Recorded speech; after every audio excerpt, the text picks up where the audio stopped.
Well, a special guest of honour at Hospice doing a presentation. In fact, answering questions is Lord Howard, who's got a few minutes to talk to us today.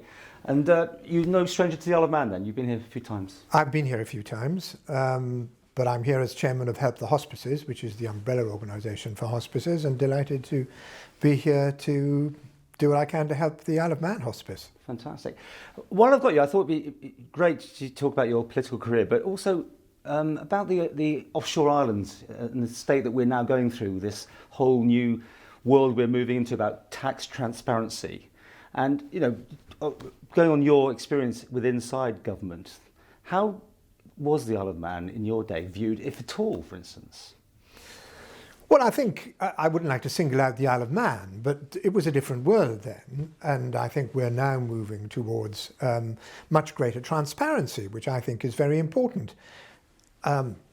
Countries should be free to use their own tax regime and decide on their own tax regime, but the key thing is transparency. What is obviously undesirable is for people to hide away whatever income they're earning, and I think the moves towards greater transparency are very much to be welcomed. I mean, you obviously keep up with all politics and the way things are moving. The G8 that's coming up here, and there's definitely more threats to shut tax havens down, although the Isle of Man would probably disagree with it, that it is a tax haven. But you know, there's pressure on these sort of jurisdictions, is there not? Well, as I say, the key should be transparency, and as long as there is transparency and people aren't allowed to hide away things, countries, I think, have to be allowed to decide on their own tax regimes. And do you think it's a good future, that the way that the world is moving then?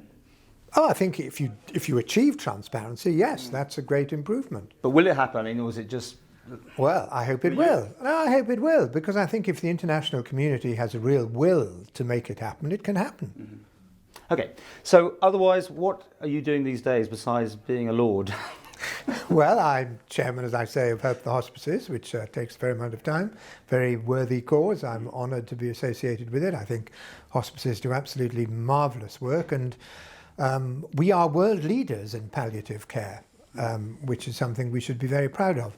And in addition to that and some other charities, I have a few non-executive directorships which keep me busy, and I watch a lot of football and go horse racing, and I'm quite busy. That's it. I know you haven't had much chance to look around here yet, but I mean, it's quite an operation, and you know, there's a massive amount of respect, the amount of millions of pounds they have to get in every year to fund this sort of operation. £10,000 every day. £10,000 a day from voluntary sources to keep the hospice going. It's a great achievement.